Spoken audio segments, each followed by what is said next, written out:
time. Testing, HIV. Microphone check 1 2. Microphone check 1 2. Welcome back to another episode of the Perspective Podcast. Today I'm joined by a good friend of mine, a good friend, teammate, homie, neighborhood homie. Like it go way back, way back. And so tonight I'm joined by my boy Tevin. Tevin, what's good? It's good, man. It's good to be here. You know, it's been a long time coming for this. Yeah, man. We've been supposed to knock this episode out. And, you know, that's mostly on me for scheduling and stuff like that. But we're going to get it better. We're going to get it right. But glad to have you here in the spot tonight. So we're going to go ahead and chop it up a little bit. So first, T, just give the people like a little bit of background. You know, like where you from, where you went to school, like what you all into. Oh, man, background. Right here from LA. You know, grew up, born in Woodside, moved over here to Deerfield. Went to schools I went to Horseshoe, went to Brain, then went to Ash. Pretty much just, you know, normal little life. Nothing too big, but always in the sports, you know, hooping. Obviously, that's what I did ever since I was 4 years old. Yeah. Just hooping, playing baseball, try football. Wasn't for me. Yeah. That's pretty much it, man. Just trying to chase this little sports dream I got, you know. And I'm just here. Appreciate you having me. No doubt. Yeah, man. Yes. So, you know what I'm saying? Like, basketball is another thing that really just kind of like tied us at the hip, besides being from growing up in the same spaces. Yeah. So what was like your intro to ball? Like, what was the intro? I remember. It was crazy. I remember I was at the crib. I was like 4 or 5, and my brother and them was hooping outside. And my cousin was like, "Man, let's go outside with them." We were playing the game. Let's go outside. So I was like, "All right." Went outside, and I just remember my cousin shot a shot.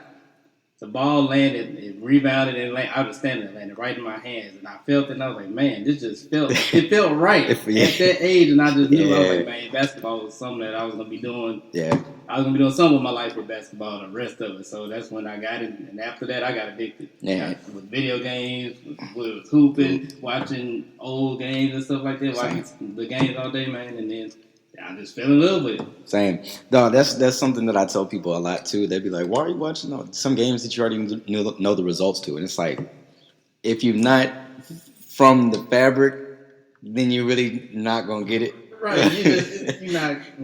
Like, it's so many things that happen in the course of a game.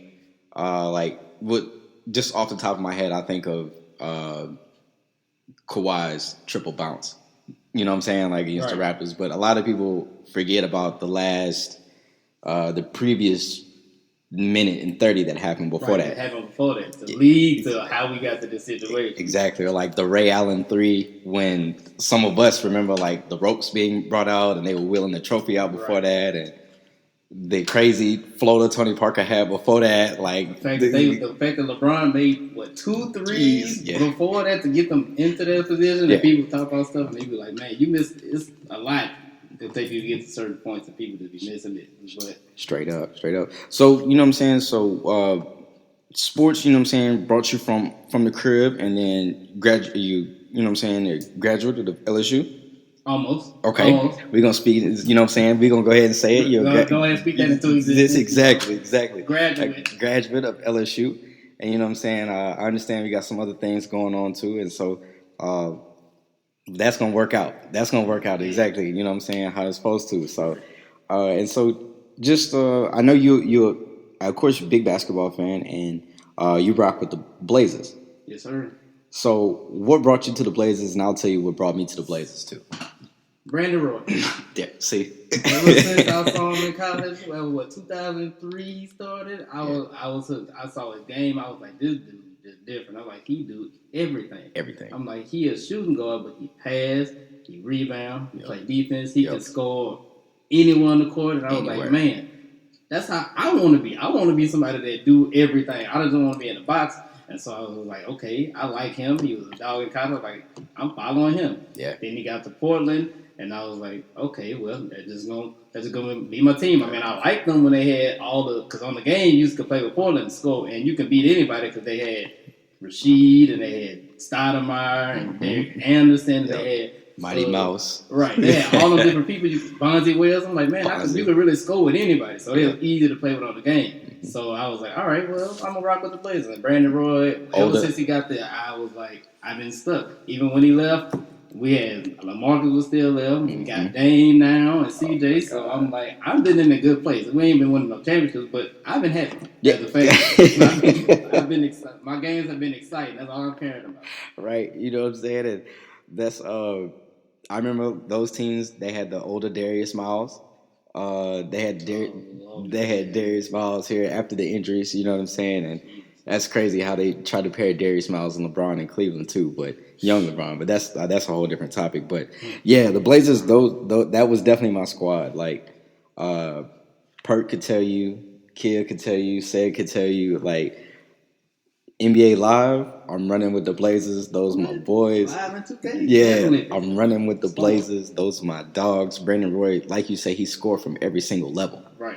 And it's nothing flashy about his game. He really just go out there and just serve you buckets. He could be flashy, but he could be flashy. He could be the one dunking. He was unexpectedly, but he played it like more cerebral. Mm-hmm. And I was just watching him, and I was like, man, if he wouldn't have got hurt right after Kobe, I was like, him and D-Wade was going to be them two shooting guards before we got the Harden. And I was like, him and D-Wade was going to be battling for who the best shooting guard, because he had made All-NBA already. Yeah. And his 4-5 years before. Yeah. He was, and it's just sad how it ended with all those injuries. Like, majority of my players just always go out like that. Brandon Roy, T-Mac, Derrick Rose, all my guys always just end up with like knee injuries. The only one that really just kind of made it through was AI. But AI, he had his other issues. He had other issues going on. But yeah, so and another thing about the Portland thing that really just like it really just breaks my heart, because I'm a Bulls fan, but I've always loved Brandon Roy. Mm-hmm. And the trade that we made on draft night, which was y'all drafted Tyrese Thomas. And we drafted LaMarcus Aldridge, and we swapped. I want to say whoever the Bulls owner was, thank you. I love you. You did such a great job with the Blazers' advancement as an organization with that pick. I mean, we made bad picks too.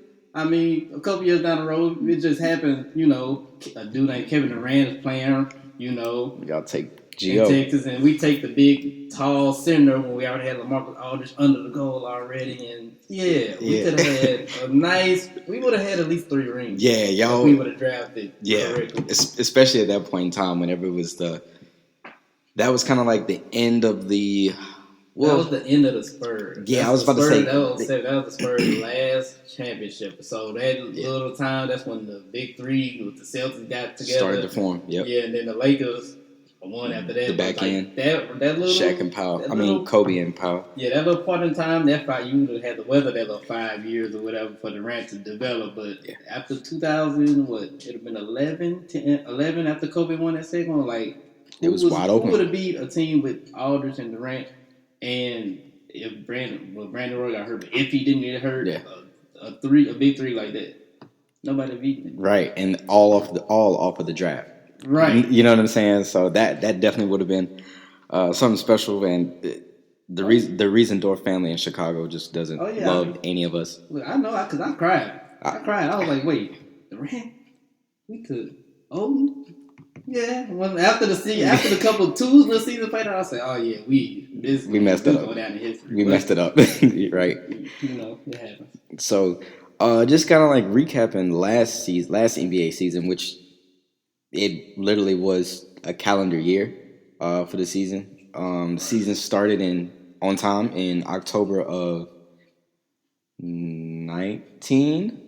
It started like October, November of 19, and then the season didn't even end until it feels like yesterday. The season. So it had to be. They said 70 days since it started. So whatever 70 days was from Christmas, pretty much. I think that's got to be like September. Yeah, September, Octoberish. So it's this NBA season definitely did make a full calendar year due to COVID. And the NBA, they implemented the bubble. Yeah. With the bubble being here, the bubble is like we can talk about mental health issues and things of that nature too. But the bubble, it seemed like it sounded weird at 1st. Mm-hmm. Like you take in all these professional players, you put them on one centralized location, like an AAU tournament, and they can't leave the premises. Right.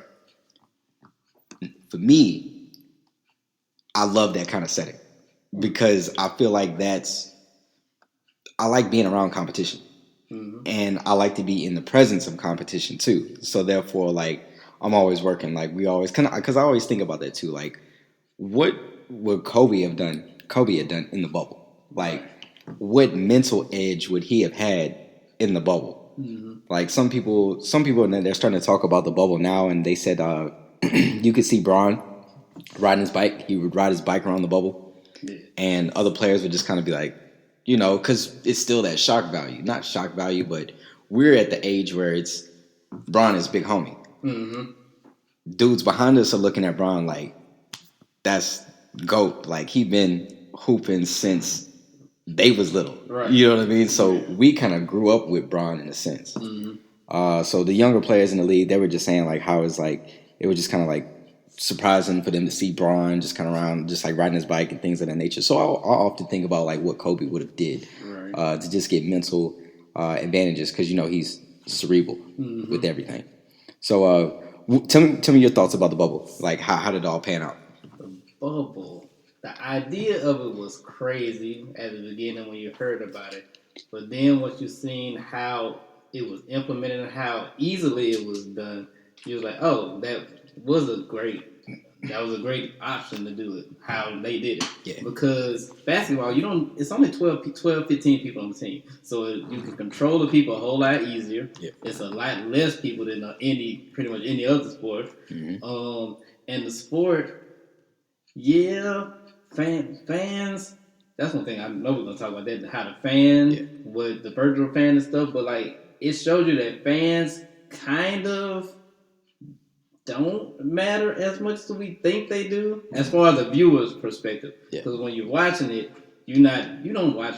You hear the fans and like, they be crunk and wild or whatever, but you're watching for the actual game, the entertainment. Yeah, then that's what the entertainment comes down to. So they did a good job with the isolating people and just putting that bubble together because we didn't have nothing. Like, if the NBA ain't been playing, nobody watched baseball this year.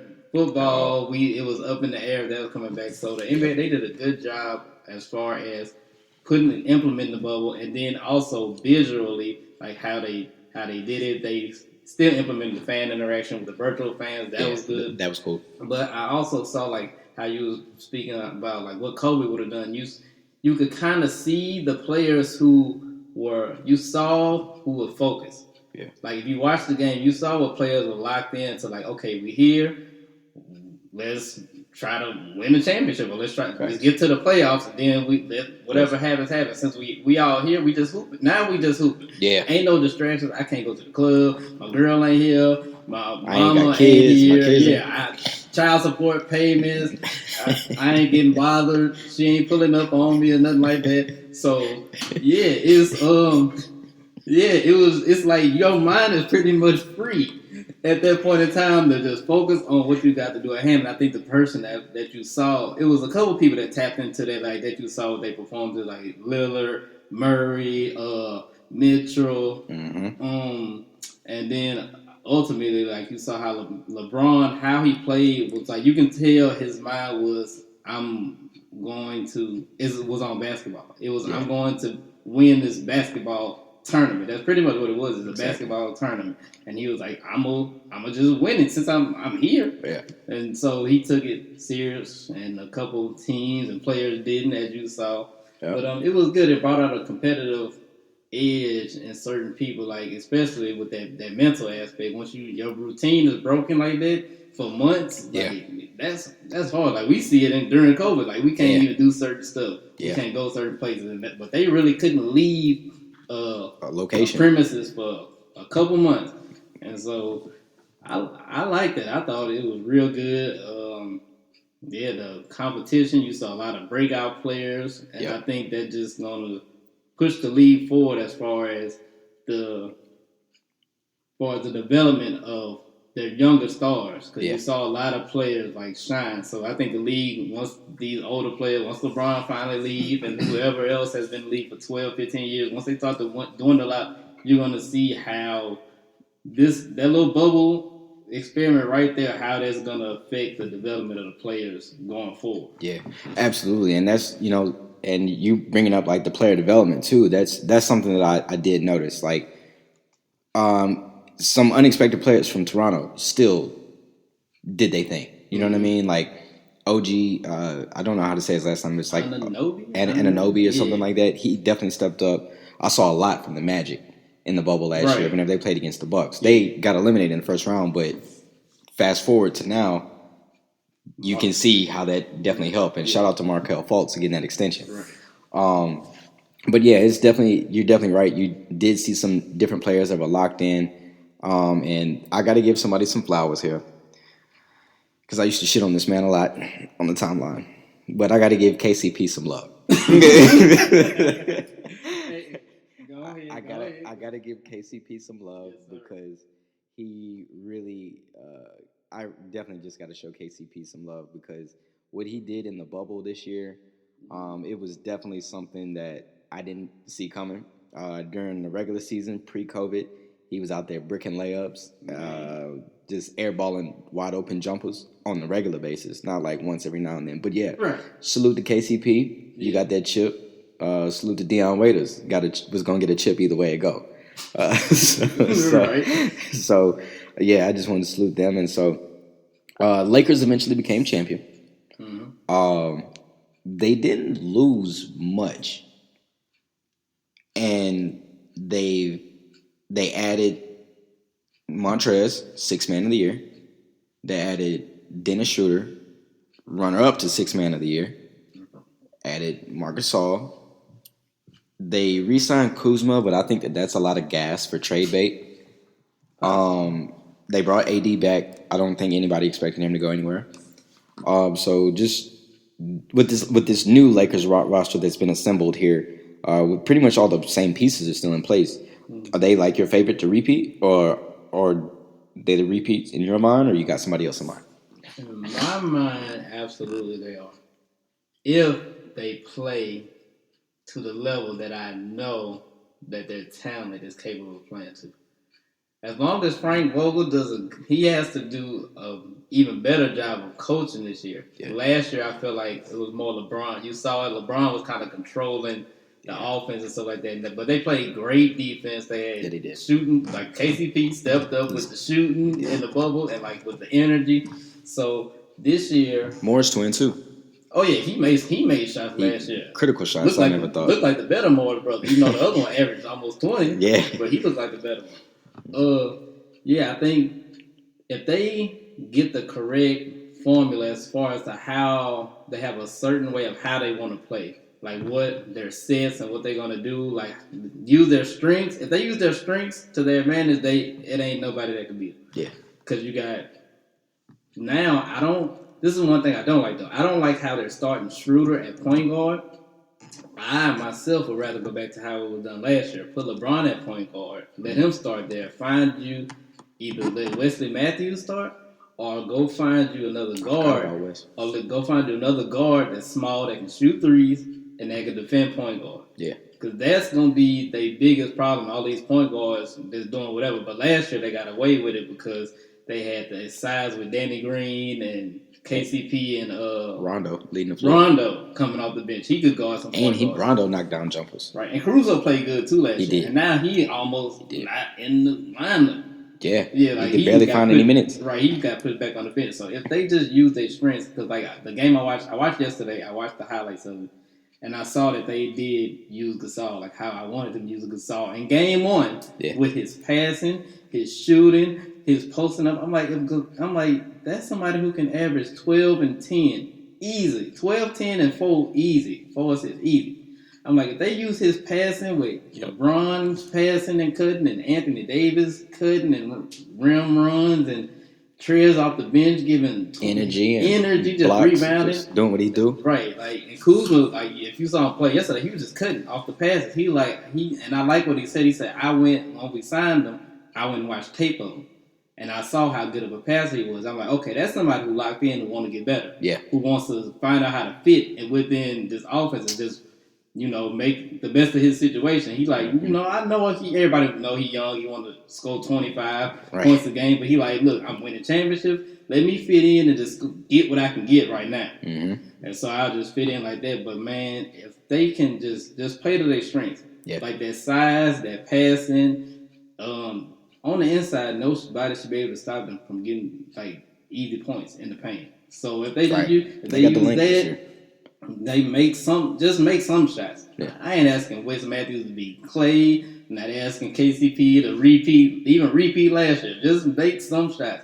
When it counts, show up. Right. But they can play two different styles. Though. They can play slow and fast with that Schroeder. Absolutely. He can push the tempo too. That's great. And guards can't stay in front of him. So that's real good. So they can play two different ways, in my opinion. And they, hands down, should be the favorite. Yeah. And so, you know what I'm saying? And I definitely do see the Lakers being a favorite as well because it's just, I feel like they just got it figured out here. You know what I'm saying? Yeah. And the season's not over. You know what I'm saying? It literally just started about a week ago. And so I expect to see them make some moves, make some pieces, pick up somebody here, pick up somebody there. And Darren Collison is still somebody out there that's just kind of on the fence about coming back or whatever the case may be. But Markel Brown's still out there, too. Shout out to 318 native Markel Brown. Shout out to Kel. Guard. Great athlete, great defender, can make threes, Lakers. If y'all hear this, facts. So go ahead and pick up Markel. You know what I'm saying? We need to hang that jersey here in the town. You know what I'm saying? So, yeah, man, it's the Lakers are definitely still like my favorite here, and the runner up in which we didn't see, I wouldn't even call them they're not runner ups because the Nuggets were the runner ups, but the Clippers. And the Clippers that went through the most, not the lesser, since the bubble ended. It ended up being like beef, like between certain players. Felt like PG and Kawhi was giving favoritism, and if you've read the articles, then you know what's out there with Kawhi living in San Diego and flying names and practices. It's crazy, and like PG just whatever life PG is living, and. So some players just didn't take a liking to it, and on top of that, Doc Rivers moving on to Philly, right? And they have a championship coach in Ty Lue. He's definitely got that championship DNA with Laker days and championship with the Cavs. You know what I'm saying, as a coach, and so, how you feel about the Clippers this year? As last night wasn't a good representation at all. They got beat by 40, 50? Yeah, they got beat by 50. They were down 50 at half. Yeah, I've never seen that before. In an NBA game. It's the craziest thing I've ever read in my life. I thought I was tripping whenever I looked at the scoreline. But yeah, how you feel about the Clips this year? This year, I'm even more down on them than I was last year. They lost a lot. Yeah, and last year I at least had them. I was like, okay, they're at least the second or third best team because I thought they could have beat anybody except the Lakers. Mm-hmm. So I was like, they either second or third in the West, and looking at their roster, I'm like, y'all lost too much and didn't replace it with enough. Like, how do you Luke Kennard? Yeah, I'm like, you lost Montrezl Harrell. Last year he averaged 19 or 20 for y'all.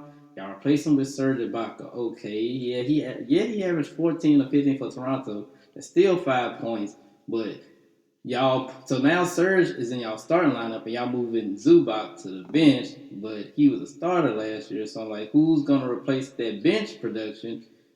Is it because I don't see Zubac, Big Zoo, making no noise in the NBA, no time soon. No time soon. If ever. He ain't making no real noise. Y'all got Reggie Jackson on the team, which is a waste of a spot. Yeah, waste of a spot because he don't do nothing great. He does something, but he does some things good enough, which is terrible as an NBA player.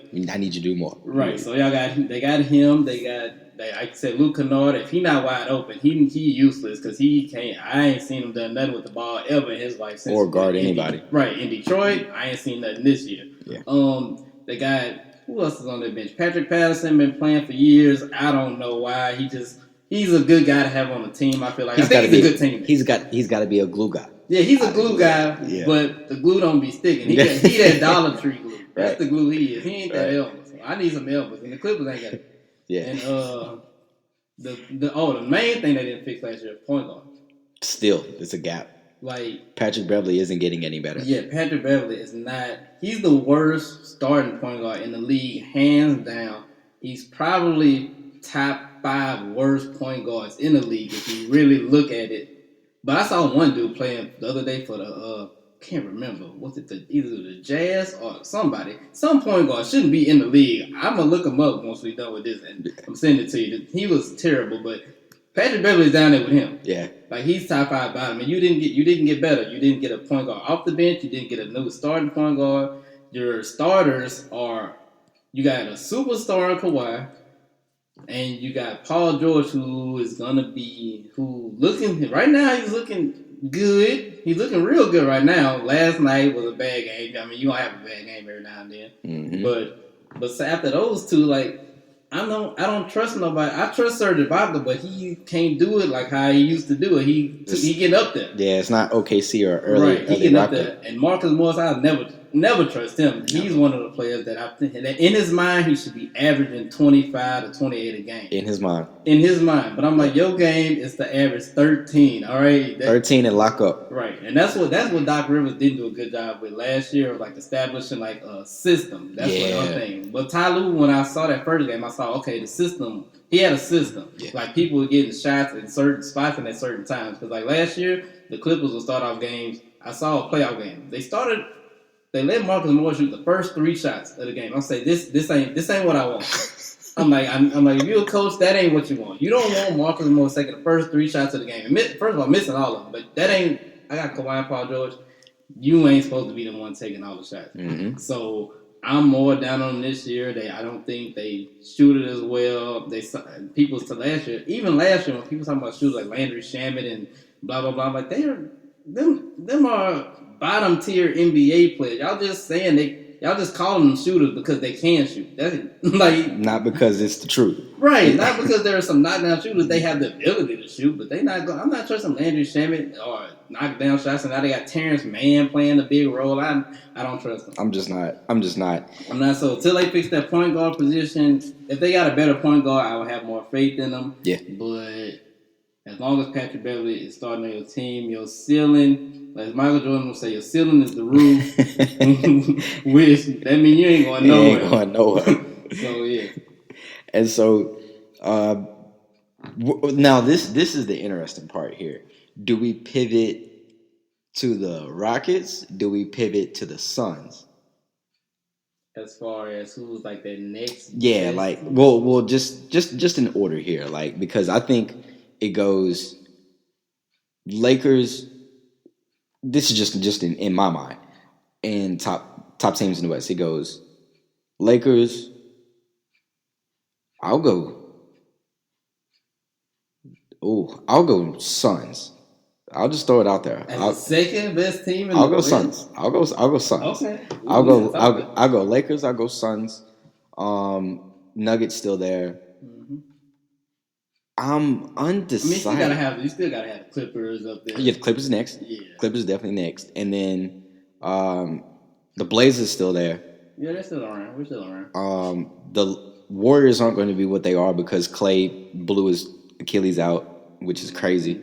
Another team out. Dallas. Like, I'm not too high on Dallas either. Me either. They need another scorer. Yeah. They need another scorer. Now, if Josh Richardson becomes that additional scorer, which I'm not too sold on him. I wasn't sold on him in Philly. Right. But maybe Luke the Don make a difference. You know what I'm saying, for him. Right, because when I watched them last year, I'm like, I like them because they had that shooting. Mm-hmm. Like they had Seth could come off the bench and shoot, and like they could space the floor with a lot of different shooters. This year, I don't think Josh Richardson is as good a shooter. He's definitely not as good a shooter as Seth, but I don't think he's as good a shooter as people made him out to be. Tim Hardaway Jr., I don't know what his game really is. Like, I don't know if he's a shooter or a scorer. I don't know. I still don't know his game, and I've been watching, so I don't know his game. Either. And their bench is real weak. Yeah. Like the Mavericks have a super weak bench, and I don't think people talk about that enough. So I'm not. And Luka, if you want to be the MVP, like he needs some help. Like, yeah, you can put up 30 and 15 and 10, but you need help to get some dubs. Yeah. At the end of the day, if you ain't get no dubs, you ain't get no MVP. And they still missing 27 points a game in Porzingis. Right, and he's gonna always be in and out the lineup. Yeah, so I'm not as high as on the Mavericks as a lot of people are. And so, actually, I'll just kind of go through the standings and like at this moment, it's only everybody's played maybe a max of 3 games. Right. At the moment, the standings it goes in order: Thunder, Pelicans, Suns, Clippers, Kings. That's a surprise. Spurs, Wolves, Lakers. The back end 9 through 15 is Jazz, Blazers, Mavericks, Warriors, Rockets, Grizz, and Nuggets. Nuggets are winless. And they're 0-3? 0-2. Oh, okay. They'll be all right. 0-2. But yeah, they'll be all right. Plenty of time to turn around. But it's some teams in here that I'm just kind of like concerned about. I know the Warriors aren't making no noise this year because they're missing another 27, 30 points a game in Clay. Plus, the Warriors actually have a lot of things to figure out too. So going forward, so let's kind of move over to the Rockets. The Rockets have pretty much been like the off-season story ever since they got off the plane from the bubble. James Harden and PJ, they pulled right up at Turkey Leg. Mm-hmm. World famous Turkey Leg Hut. Turkey Leg Hut was good. If y'all got an endorsement, holla at your boy. Big facts. So, yeah, you know what I'm saying? Like, the Rockets, they kind of got a lot going on. I think it's been another offseason where they shipped out another point guard and brought another point guard in, got rid of Russ, brought in John Wall, got rid of D'Antoni, brought in Cialis, black coach in the league, shout out. Got rid of Daryl Morey, and I don't know who their GM is. I think he's a black or mix. I've seen a picture of him before, but I can't think of his name. Yeah, but Daryl Morey, he's out of the picture, so out goes the small ball. In goes more modern day. And so, yeah, so with the Rockets here and James Harden and PJ Tucker, they took a lot of heat for that. You know what I'm saying? From going from the bubble straight to Turkey Leg Hut, and as James Harden, he has that a lot. Like, right. We've seen James get eliminated, then he goes to the club and he balls out. Like, we've seen James Harden get blocked by Ginobili for a game-winning 3, then he goes right to the club. You know what I'm saying? Like, a man can't enjoy himself after work is done. And that's what I don't understand. Right, me neither. That's what I don't understand. I mean, I salute it because everybody gotta, chill out on their own time, however they prefer. Right. And I think what it is now, I think it's just with James wanting to go to Brooklyn or Philly, or let's just say James just wants to get away from Houston. I think that it's actually a better idea if he stays, because John Wall isn't the first 3-4 years of John Wall whenever he came into the league, like mad explosive. I don't know if he's worked on his jumper a lot because we haven't seen him really like that. Right, like almost 3 years. Yeah, in almost 2-3 years we haven't seen John on the floor, but they got added Big Cuz, they added John Wall, they got Aaron Wood, they kept Eric Gordon. They brought in another big man, but I'm drawing a mind blank here. But how do you feel about the Rockets? Because I think that they still actually have a shot if they just actually be together as a team long enough to be on the floor. Right. When I look at it on paper, when I look at the roster, I'm like, I love it. Yeah. When I saw the whole roster, when they broke it down, I was like, oh, this talent-wise, this is the second best team in the West on paper if they played to their potential. Because I'm like, at guard, you got John Wall, all-star point guard, 20 points a game, 8 assists per game, 8 rebounds. I'm like, okay, that's good. At shooting guard, you got the best one in the league. So that's 30 points a game right there. Yep. Small forward, I don't know who they're going with. I ain't watched none of that game. So I don't know if House is starting. I don't know if they going small with Eric Gordon. House. But, yeah. I mean, he's good enough to be on the floor for 25 minutes a game, 20, 25 minutes.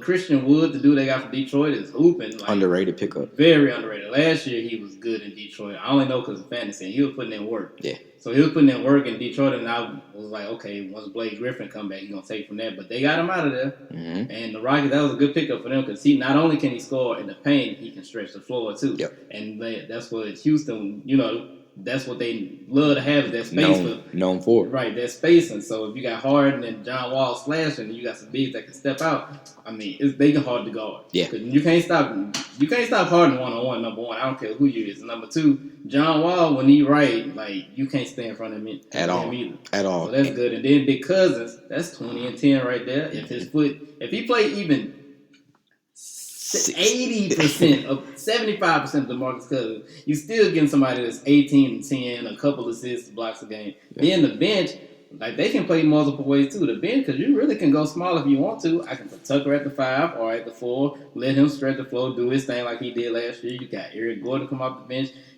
They bench. McLemore still on the team. Hopefully he keeps up what he did last year. Yeah. Last year was his best year ever. So if he can play at least to that, they'll be okay with that. And I can't remember who else they got on the roster, but when I looked at it, I was like, this team, I'm like, they deep. And they can beat you with multiple ways. They can shoot the ball, they can get to that lane, and like that's the two best things you need to do in the NBA is get to the foul line, shoot that three. Yep. If you can do them two things, you're gonna always be able to win. You're gonna be straight. Right. You're gonna be all right. You know what I'm saying? And so I think that the Rockets, you know what I'm saying, I think they eventually will be okay. They just need a little, they need a bit of time just to all be together. You know what I'm saying? Just to go out there and go hoop. And it's a few cats. Like, they played 5, 6, 7, 8, 9. They really played 9 people Saturday against Portland. Portland. So they put in work against and Harden. No matter even all that stuff they talking, he didn't do this. He don't want to be there. I'm like, y'all saying he ain't working out or none of that. First game he come out, he dropped 44 and 17. I'm like, it's maybe 2 people in the world that can do that without putting in no work besides James Harden. That's Durant and LeBron. They're the only 2 people who probably can go off like that without putting in no work in the offseason. So I don't care what y'all say. If I'm Houston, I'm not trading James Harden for nothing. Like, you got to give me a big bag. I need multiple All-Stars for that because, like, you just don't trade somebody that good for nothing. Yeah, that's what I mean. And so and they still have a few other pieces down there too. As I'm like kind of going through their roster here, like, it's some names I don't recognize off the top. It's J. Tate, D. Nwaba. I think I remember Nwaba. I'm probably pronouncing his name wrong. Forgive me. I think I forgot. He got to be like a rookie or something. And then S. Brown, B. Thomas, B. Capicolo. He is very underrated. Yeah, so I mean, it's some pieces here. So, but I think the Rockets, they'll still be a-okay. In whenever it comes down to playoff time, I think they still get into the playoffs and they'll be good. And which leads me to the Suns. The Suns is one of the teams I'm most excited about because one of my homies, he does hoop for the Suns, and I'm just happy to see him out of Detroit and now in Phoenix, where he has the point guard leading the floor with Chris Paul. D-Book is one of the best scorers ever, but nobody gets a chance to really see him because he plays in the desert, and the Suns really haven't done much of shit. Not to his fault, but franchise just don't put pieces around you. Just like we saw the Pelicans barely put pieces around AD whenever it really mattered. And even if you want to go a step further, whenever the Chris Cavs, Paul was here the first time. When Chris Paul was here the first time, they didn't. And even the Cavs never put pieces around LeBron until the second stint. But yeah, the Suns is another team I'm excited about. I think that they end up cracking that top 5. Excuse me. I think they end up cracking that top 5 in the West, and I think they end up taking Dallas' spot unless Porzingis comes back post All-Star and really just gives people buckets. But yeah, so that's how I see it there. The Nuggets are still going to be good. I would love to see Michael Porter I feel like Michael Porter doesn't have any, how can I say, floor awareness. I think that's the best thing. Or let me just say basketball IQ. His basketball IQ offensively definitely needs to be improved because I feel like in the bubble, I saw him shooting I saw him shooting some ridiculous jumpers and taking some terrible shots in critical moments. And, Right. you know, I respect it. Some people want to be the man. I get it, and I respect it. But when you got Jamal Murray over there breaking boys off for 40 plus multiple times in a week, and you got Joker over there breaking boys off with triple doubles. You know what I mean? Like I think you sometimes you got to play third fiddle, my boy. Sometimes you just got to. So that's how I think. That's how I see it with the with the Nuggets, and a team that I'm really interested in because I really want to support. I really do. But the Pelicans just don't. They don't do it for you. It don't do it for me. It's wait. It's Stan Van Gundy. Yeah, the Fat Van Gundy is in New Orleans, and that's like, yeah. He's the better of the, and to me, he's the better of the Van Gundy coaches. The other was a better commentator, but this one, I think he's the better coach. Yeah, for sure. So it's just kind of like I'm just kind of looking at it, and I'm like, okay, well, they got their brakes changed on Christmas, but that's more due to the Heat were just red hot in the first half. Well, let me scratch that. Duncan Robinson was red hot in the first half. He had like 6 threes against the Pelicans on Christmas, and they never could recover from that. So the Pelicans is a team I'm interested in. I'm glad they did the right thing and paid that man and Brandon Ingram. Yes, sir. You pay that man. You make sure that he stay in the city. And so, what you think about the Pels going forward this year? I need to see more of them, but I like their starting. I like their starting five. It's just their depth is always like their depth this year. It ain't really good. Like once you get past that starting five, you're looking at the first big man you bringing off the benches, Nico Melli. I'm like, come on, goodness.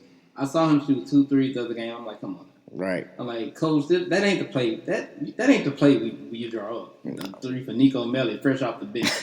So him, Jackson Hayes got the athleticism, but he's young, and he's another one of the players who needs to work on their basketball awareness. He reminds me of Tyson Chandler, but that's very raw, not as athletic Tyson Chandler. Yeah. So yeah, he needs some work. Who's the other guard? Nickeil Alexander last year had some good moments, especially early in the season. I think he needs to step his game up if they want to make some noise. He should be the person to come out the bench trying to average a good 15 points a game for you. Absolutely. He got the skills. He just needs to hone them and put them to work. Like they got JJ Redick coming off the bench, which is always good. You always need that shooter. I would put him in the starting lineup personally. Same. Even though he's older, that shooting and he's leader. He's a leader. That shooting is what you need when Zion's on that court at all times. Zion and Ingram, because Ingram can shoot, but he's not there yet as consistently. Even though his shot was way better last year and he improved that range. But if you I watched him this year, and his game went up a level. This year you can still see like it went up even more. Like he's just a better basketball player, period. He knows how to get to his spots. Yep. His moves have gotten better. His handles gotten better. His jump shots gotten better. He attacks the rim, even though he only like 190. If that, he attacked the rim, he can finish. I love Brandon Ingram. What I'm seeing from him. The thing I don't understand how the Holiday Ball backcourt didn't work better last year because they're great on defense. Right. They're great on defense, and they should have been getting out on a break at all times. The whole team should have been just running the whole time. All year. So I don't know how that didn't work. Maybe just off the system they was in. But I like what I've seen from Stan is like he's giving them a lot. He's giving his players a lot of confidence and a lot of freedom to do certain stuff. I mean, I've seen Eric Bledsoe shoot a lot of threes already this year. Yeah. Like in transition, he's shooting them. Lonzo's pulling up and shooting them with confidence. Right. Josh Hart is coming out the bench. He's getting some shots up. So he's like enabling them. He like to play more freely. But also in the half court, they got a lot of better sets now to where Zion is getting a lot of better stuff around that rim where he needs to be. And like their half court sets have gotten a whole lot better. Just in them 2-3 games I've seen, their half court sets are getting better. So they're gonna be fighting for them between this, I give them that 6 to 8 spot because I think they're doing like a 7 to 10 playoff something tournament. Yeah, they brought the play-in back. Yeah, so the Pelicans gonna be down there at the bottom. They gonna be fighting though. It ain't gonna be easy. And I also think I know you like the Suns, but I saw them play. They got issues outside of Chris Paul and Booker. They got too many issues. DeAndre Ayton, he got the talent, but he started playing basketball late.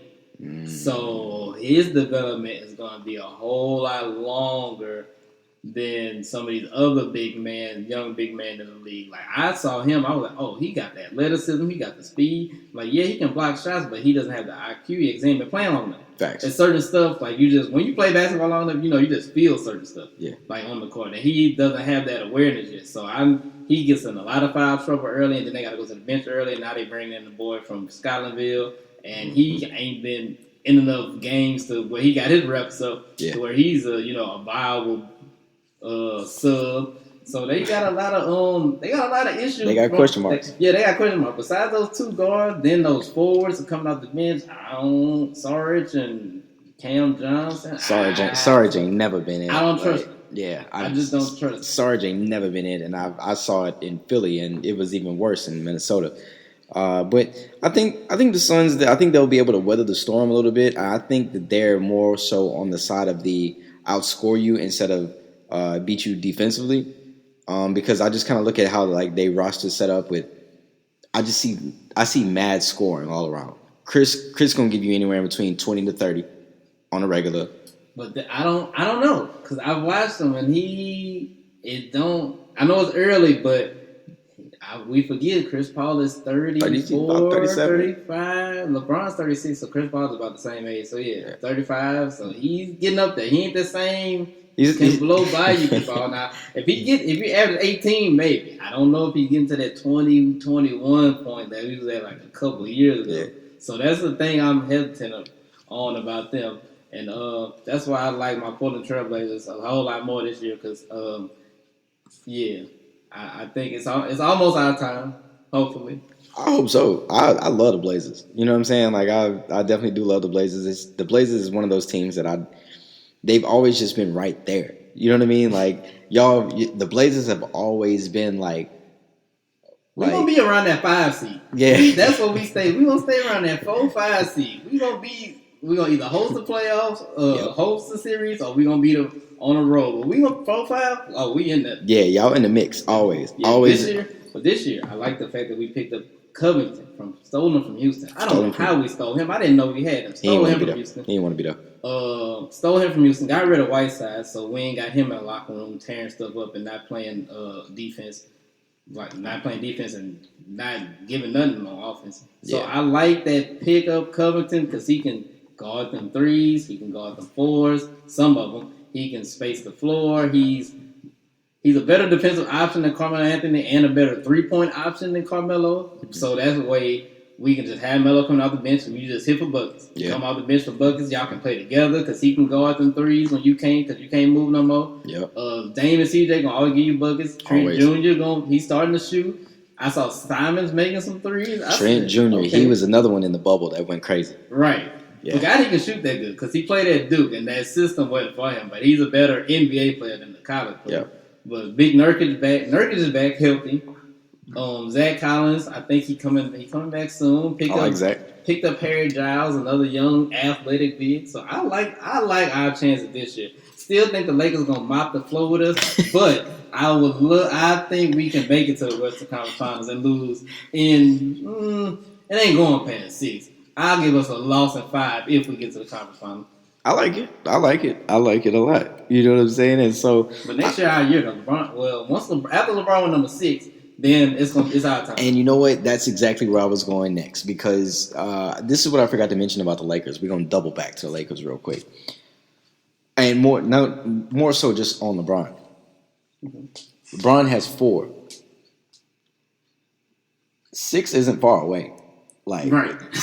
Like he can grab it now. He can, you know what I'm saying? Like, and I know it's this group of people, the Jordan stands that are 6-0 is always 6-0. Like, but Bron went to how many finals in a row? Like, was it eight in a row? And he didn't play against scrubs, respectfully. You know what I'm saying? Like, I mean, who was really on like the Suns team when Jordan played against them was really just breaking boys off. You're right, because obviously they had Barkley with MVP, and they had Kevin Johnson was a nice player. People say he should be in the Hall of Fame. He was averaging 20 around that time. Dan Marley made some shots, but if you put Dan Marley in the league right now, what is he doing? Is he Luke Kennard? Thank you. Yeah. So I mean, like but that's a whole different tangent and argument about like Jordan's competition in the finals and Bron's competition in the finals. And if you ask me, I think Bron has had the hardest road to 4 championships ever. He played against all the best Warrior teams.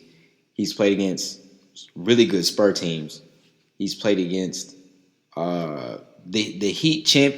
Beating the Heat wasn't the best team, but I think the circumstance is even wilder to have it was like a month and a half break of basketball. It was long. It was like 5 months. Okay, it was 5 months. Yeah, wow. My mind is clouded. Yeah, it was a long. 2020 was a long year. It was a long time. So, to be hooping, to be playing the best basketball that you have played as a team, then to stop playing, then to restart playing in a one location. Yeah. And to continue to fight for social justice and to be a beacon for social justice and to push the issue and to constantly not back down. You know what I'm saying? To not shut up and dribble. Yeah. You know what I'm saying? Like, I don't know. Last year's championship for Bron was really, really good. But, going back to the topic, like, Bron getting the 6 or possibly getting the 6. Do you think that those people move the goalpost again? Or do you think they finally give him, like, 1B? They gotta move. You just gotta move it. Some people are just gonna stand with their guy no matter what. Yeah. Like, if you ask certain people from back in the older days, they probably still tell you Kareem or Magic Johnson was the best player they never seen. And they just saw Kareem, Jordan, Dr. J, they ain't seen all of them. And even right now, they watching LeBron, they'll still say, oh, but he ain't no Kareem, or he not no Olajuwon. Right, he not no Magic. Some people gonna ride with their guys, but I think people are judging LeBron's career off of now. I mean, you're supposed to judge it off of now, but I also be looking at it kind of down the road. I'm like, when he's done, where he's gonna be at. Yeah. Because I'm like, when he's done, if you look because if you pull out the basketball record books, once LeBron is done playing, he's gonna have them all. His name will be in there a whole lot. And if kids pull it out, they will be like, man, this LeBron James dude, his name on every page, and he number 1 on a whole bunch of stuff. Assists. And not in just regular season. Playoffs stuff too. Playoffs, he probably number 1. He gonna be number 1 everywhere. Probably except maybe not blocked and probably not steals. But he might be up there and steals too. But he gonna be up there. Yeah. He gonna be number 1 on so much stuff when he done playing. It's gonna say, and then all the statistician nerds, they bring out the first player to do this, first player to do that. He's been the first player to do a lot of stuff. All those thousands of points. Who first to 10,000? LeBron. First to 20,000. Quickest to 30,000. Quickest to LeBron. All that. He got all that. Yeah. So when you look at once he's finally done, if he gets to 6, let's say he wins the next 2, so that'll be 6 and he'll be 6-6, so he'll be 500. That means he's played. And he didn't take any years off. What year this is? This is your 18 for LeBron? Yeah, this is your 18, because that's your 7. So 18, so 19, that'll be 20. So that means he'll win 12 times in 20 years. That's over 50%, close to 60% of the years he's been in the league, he's been in the finals. So at least every other year he's been in the finals. So if he's not there this year, that means he was there the next year. Facts. So when you look at it on paper and statistic wise, it ain't no debate. That's what I'm saying. The only thing you can say is after, but Jordan does have them individual accolades that still over LeBron, like those 5 regular season MVPs. That's still more than LeBron, even though LeBron would have got number 5 last year. Yeah, if he would have finished right. Yep. I don't like that. I don't like that they gave it to Giannis. He got that. It is what it is. He got that. He still undefeated. I can't wait to shit on the Bucks. He's still 6-0, even though Jordan. That's the thing. People always say Jordan 6-0. Like Jordan played 13 years in. Not 30. I don't even gonna say 13, but from 85 to 90. When he left, 98. 96. 98. But when he was done with the Bulls, that was 98. All right, yeah. So that's 13 years, but he didn't play really 2 and a half. He didn't play those 2, so that's 11. Then 1 year he got hurt. So I'm gonna give him 11 years. Yeah. So I'll say he went 6-11. That's great. That's great too. But it's like people just forget those 5 years that he didn't win, especially like early in Jordan's career in those early 80s. They brush it under the rug. That's the thing that's the only thing I like about Jordan argument is they sweep a lot of that stuff under the rug. They'll sweep that on the rug, but they won't give LeBron. They won't look at LeBron's situation and be like, they judge his situation off results, not off what actually, like if you watch what actually happened. I'm like, y'all judge him for losing to the Spurs in 2007. Yep. Look at his roster. I think, and you know what? I think that's what it is. Like a lot of people, they judge LeBron or they measure LeBron off of Jordan's undefeatedness. And what he's done off the court, like, oh, he went and joined his partners in Miami, versus where they look at Jordan and they be like, he stayed and then he stuck it out, and it's like, no, like the game is meant to evolve, right? Like everything is meant to evolve, everything's meant to change, and so, I mean, and on top of it, if Bron wins MVP this year, wouldn't he be the first one to win MVP in multiple conferences? No, Kareem. Because Kareem okay. was the Bucks and the Lakers. Anytime you're next to Kareem, you're doing pretty good. But he also would be obviously the first to win with 3 different teams. Yeah. So exactly. Like you know what I'm saying? Like he's gonna be number one. He's the first to do a lot. He's the first. What is the first to win? No, he's not the first to win the finals in both conferences. Kareem did that as well. But like he's been the first to do a lot of stuff. But I can't wait till one day when me and you have this sit down again and we gonna do when we do the whole however long about the Jordan versus LeBron. I got a lot of stuff. Yeah. I got a lot of ammunition. I mean, I love Michael Jordan. Thanks. Like, I love Michael Jordan. If I had one game, I'm picking him over LeBron. Same. Even though I think if I had to do a season, I'm taking LeBron. Because I think LeBron will give me more wins. But if I had one game, I'm taking. But if I had one game, I'm taking Jordan. This is how I'm wired. Yep. This is how I look at it. But when we look into the argument, and I pull out something, we go dive deep into how Michael Jordan ended up like 6-0 and getting to those. People gonna be shocked. Yeah, people gonna be like, it's gonna open some eyes. Yeah, it's real. In some years. It's real questionable because Utah, okay, tough team, air quotes.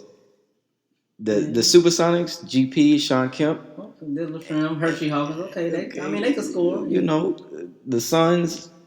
They can score. All right. The only real team, maybe the Lakers, and that's the back end of Showtime. The back end of Magic. And the early But yeah, you know that's what I don't want to get too because I can go real deep right now, but I don't want to get too much because I got some ammunition that I know people ain't heard, so we just gonna that's a story for another day. That's a story for another day. What about the Eastern Conference? We ain't talked about them at all. Eastern Conference here, right? And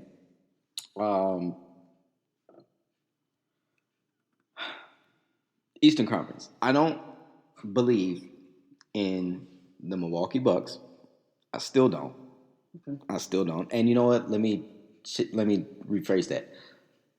The Bucks are a better team, but I don't believe in Giannis in particular. I feel like Giannis is one of those dudes too who's still kind of learning how to play basketball, and he's gotten a lot better. He's gotten a lot better over the course of every single season. Every single year he's gotten a lot better. Mm-hmm. However, I don't sense the kill gene in Giannis. The kill gene that, as we talked about Brandon Roy, he got it. Yeah. The kill gene, Kobe had it. Rest in peace. the LeBron gene, or just the gene to make the correct play, whether if it's score or pass to the open man, or pass the open man open. You know what I mean? Yeah. So I just don't sense that from Giannis, so I don't really see that. The Bucks would be my. I'll put the Bucks as the third best team in the East. I still have them behind. I have them behind Brooklyn as one. I have Boston at number 2, and I have Philly at 4. And I would still, what? I'll put Toronto at 4. I'll put Philly at 5 because I don't believe in Philly. I just don't believe in Philly, and I feel like Toronto is still. I feel like Toronto is Spurs East. Okay. And even losing Serge, I think that they'll even figure it out, and to be able to kind of like put the correct pieces together on the floor. So my surprises in the East would be, I want to put the Bulls in there so bad, but we're just such a bad team. The best things that we have going is our commentators and Kobe White, and hopefully a healthy Zach LaVine. So if we love y'all. I love some of y'all. I love y'all young talent. I don't know who's the coach and who's coach. Oh, Billy Donovan. Billy Donovan. I love the young talent y'all have. That's all I can say. That's it. I love the young talent. I don't know what that means. And that's what a bust. That's what a bust Bulls gonna end up. They can. The Bulls is funny. They can end up either 17 and whatever with 7. They can either end up with 17 wins, or they can end up with 42 wins. 43 wins. Like they're anywhere between that. That's what I see the Bulls as. Same. So that's how I feel about that. Same. And that's just with how they are wired there. I don't see them. I don't see anything really changing for the Bulls because it's continuous pain. It's continuous pain. Some other teams that I think that would be surprising there in the East. We spoke about the Magic. I like the Magic a lot. Me too. I'm interested in the Hornets. Can't stamp them yet, but I'm interested in them.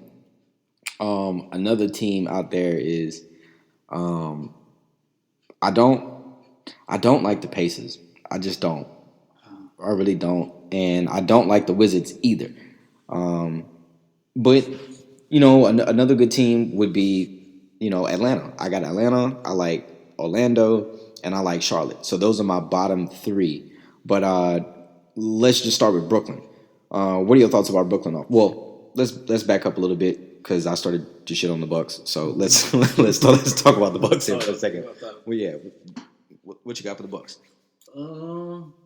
Yeah, like you said, you are high on Giannis.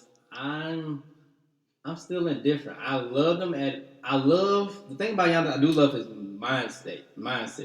Like I feel like he does have the I want to beat people mindset. Like he has the I want to win mindset, and he has that. Like whatever it is that competitive. He has the competitor in him. He does. Now the game is where he needs where he needs that work. But I think I was listening to somebody and they say, is it possible Giannis plays out of position? And so I went back and I watched him play and I'm like, yeah, he's more effective when he's dunking the basketball. Yeah. I'm like, you want Giannis dunking and slashing. So they was like, are there really any centers anymore? Like any big centers are just going to be under the goal, like how any Alonzo Mournings or Mutombo. Facts. The regular center how he used to be a big 7-footer just under the goal. Yeah, the ankles. Yeah, they were like, there's not really any more of them. So there's like, That's a good point. It's kind of like a power forward center now. But Giannis Giannis should be used more like a center instead of used as a guard, like how to use it. He's on the perimeter too much. He is. He doesn't have the the passing skill, the decision making to be outside of the paint making decisions like that. He's not that good of a passer, and he doesn't have that natural pass instinct. Whatever it is that passers can, the stuff to pass, like how you said, how LeBron passes people open. Yeah. Giannis don't have that, and he doesn't have that. The passing period. He don't got it. It's not that. He's not that good of a pass. Yeah, he averages assists, but he's not a person that can pass you open. He's not the person that sees the rotation or whatever or knows where you're supposed to be at. He don't got that passing ability. His most effective thing offensively is him dunking. So I need to be having stuff where he is dunking. So I need him as close as possible to the goal. Therefore, I need him to either A, post up, or B, be a screener and rolling. I know he don't want to do that. I know your superstar doesn't just want to be the person that I just screen and dunk and looking like Tyson Chandler. That's fine. But if you want to use him at his max potential, he doesn't need to be shooting nothing outside of 12 to 15 feet. I don't need him shooting it. The only way he can shoot a three, we got to be up by a lot. It's early in the game. He wide open or something. You know, I'll let you. You can shoot a corner three or three. You can shoot a three, but at certain points of the game, if I want him to be as effective and as dominant as I know he can be and as I've seen him be, it's when he's around the goal. Mm-hmm. So he don't need to be working on his post up from like Anthony Davis love posting up at about 15 to 18 feet. Yep. He posts up there because he can make that shot if he's forced to shoot. If he can't get to the goal, he can make that shot if he's forced to shoot it. Giannis, you can't make that shot. You can't do it. I don't care if you shoot 10,000 shots a day, Giannis, for the next 2 months. That shot ain't going to be for you yet. It's not you, playboy. Right, so I need you as close to the rim as possible. I need you to post up where Shaq posts up. I need you to be the first one running down the floor, not with the ball in your hand. Now, if you get a rebound and take off, fine, that's an advantage. But if I get the rebound, I need you to run into the front of the rim like how Dwight Howard used to do when he first got to when Orlando used him right. Just go early in transition, run right under the rim. I just need players for Giannis to be right under the rim so I can have him dunking and putting and grabbing offensive rebounds and dunking. And then from there, you can pass the ball out of the post when you get double team. You can pass the cutters. There's a lot of stuff you can do. That's one thing people forget. There's a lot of stuff you can do from the post. Like, absolutely. You just don't have to be outside on the perimeter to make stuff happen. You can make stuff happen in the post. Like my little small self, I'm 5'5". It was times where either in pickup games, recreational games, or in real games, I would love to get down in the post. Like there was times where I went and got in the post myself just so you can see stuff from a different angle. See it from a different point of view. You can see the floor from a different angle. You cause the defense to think, oh, what the heck is this little 5'5" dude doing posting up under the goal? I'm not down here to score. Now my driveway, I done worked on some hook shots. I ain't going to try them in the game. I know better than that. Right. But I'm down here to get different looks. I'm down here to see what the court looks like from here. I'm trying to see, is the backside open? Are they cheating from the top of the key? Can a cutter come down? It just gives you different looks, and that also helps you from you seeing it from that way.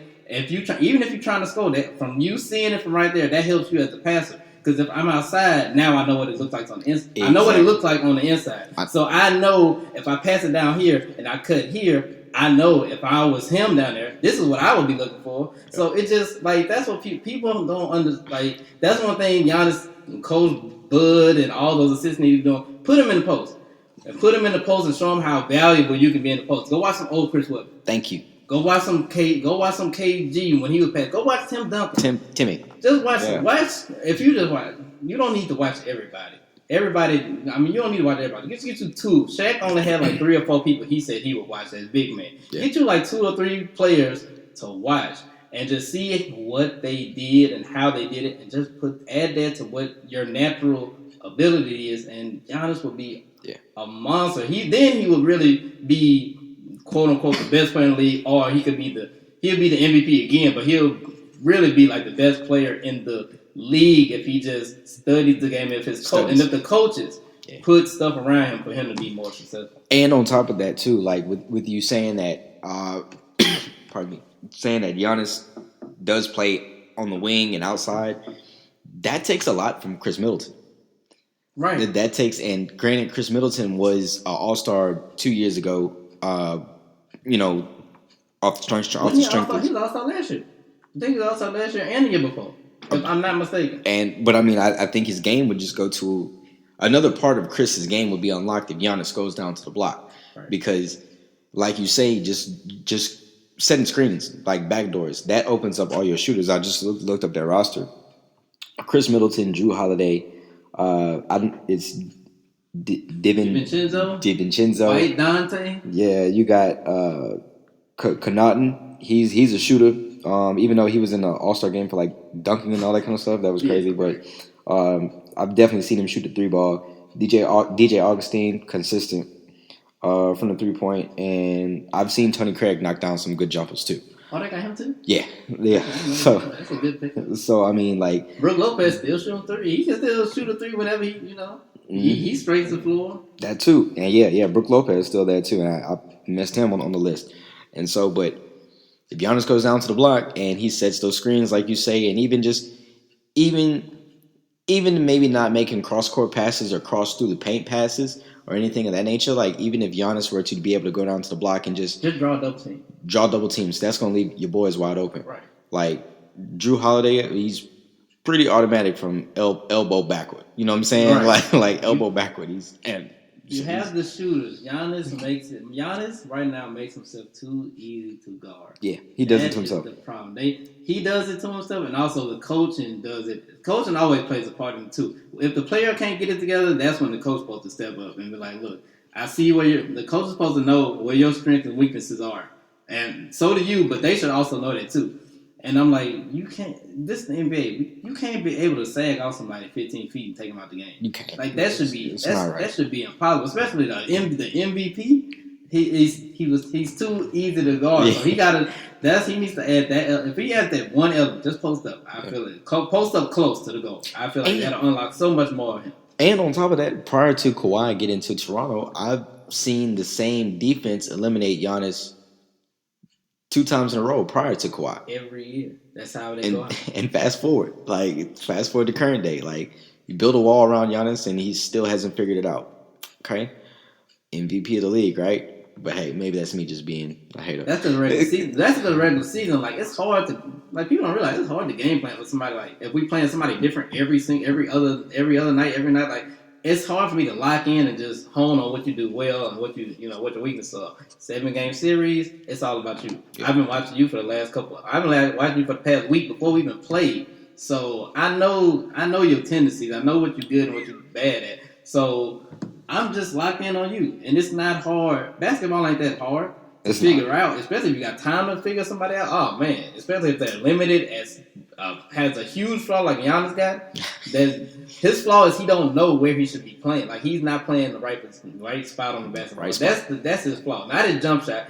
I mean, I don't care too much about his jump shot outside of that little 15 feet, because if you can get if you can get fouled and you can make it free throws, that eliminates all that shooting stuff. That's all I'm worried about. That's it. Put him under the goal and put him in the right position, a better position to succeed and to help that would help the team, not just having the team. Facts. So, what about Brooklyn? Brooklyn, first of all, I'm happy to see KD back on the floor. Welcome back, Kevin Durant. Welcome back, Kyrie Irving. He was gone. He missed a lot of the season last year due to a shoulder injury, if I'm correct, or a shoulder procedure. Shoulder, foot, knee. It was something. But it was always something. Yeah, Kai always got something going on because he's one of those. He's a guard that likes to play under the rim. Like, take it from Derrick Rose, take it from Darren Williams. You know what I'm saying? Like, you got to change your game. You have to change your game if you want longevity. Right, that contact get real. Yeah. After the year, he came to the league in 2010 or 2011? Yeah, he was me. 2011, so that's 9. That's to year 10. That's a lot of bumps. It's a lot of bumps on the body. You know what I'm saying? Especially coming into the league with bumps on your body. Right. So yeah, what you think about Brooklyn and with Dinwiddie just partially tearing his ACL? Yeah, that's bad because Dinwiddie was just another extra piece, another extra score for him. That dude, he averaged 18, 19 last year. Yeah. And now he's coming off the bench with Chris. With LeVert, and that's both of them was averaging around that 18 to 20 points a game. So that's a huge blow when you lose that many points off your bench. When you lose that many points, period. But especially off your bench, because I really think only LeVert can really score off the bench. Mm-hmm. I don't know what their roster look like. I'm about to pull it up right now as we speak.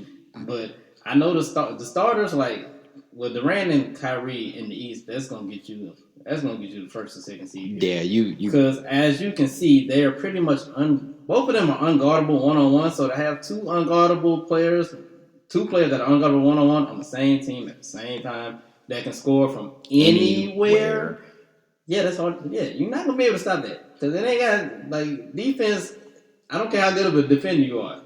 If somebody can get buckets, they're gonna get them buckets. Facts. I don't care what kind of defense you play. If you ain't fouling, then the defense and then the offense has always got the advantage. So let's see what their roster look like because they're gonna score them points. They're gonna be the number 1 or 2 seed just with them three, LeVert, Durant, and Irvin alone scoring. But also that Joe Harris too.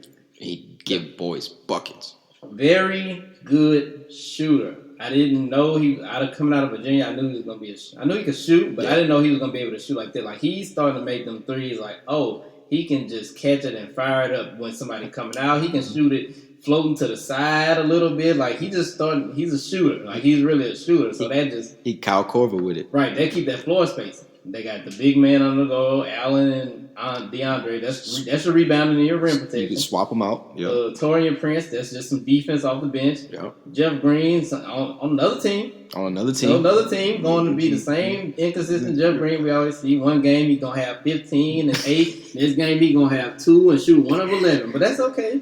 We still love you, Jeff Green. 6 fouls, baby. 6 fouls. That's right. That's my dog. He shook back from that heart stuff he had. Shout out. Right. I thought he was. I love that was done. I thought he was done. But I thought he was done. He's still in the league. They got Tyler Johnson still on the roster, making a whole lot of money. As a matter of fact, people forgetting Brooklyn he got paid. Miami gave him a big bag. Oh yeah, he got paid. Big bag. Broke him off. He's still on the roster. He at the bottom of it though, but he on the roster. Getting him checks. They got my boy Kurtz. He can shoot a little bit. Don't know how much time he gonna get. Mm-hmm. But yeah. But after that Dinwiddie hurt him because they ain't got a real backup point guard except Shamet and Tyler Johnson. And Landry Shamet never liked him. Never did. Never liked him. I always thought this game was overrated. And Tyler Johnson, come on now. Yeah. I guess you pick your poison, whoever playing best at the time. Right. Shamet or Johnson. So it's going to be that Dinwiddie hurts him because it's going to be hard getting that offense right off that bench. But if you can just buy enough time to keep them in the game, pretty much like how Cleveland did when they had LeBron and Kyrie and Love, just buy time. At the bench, just buy time. Buy time. That's all we need. That's all you need with scores like that. All you need the bench to do is just buy time. Don't give up the lead.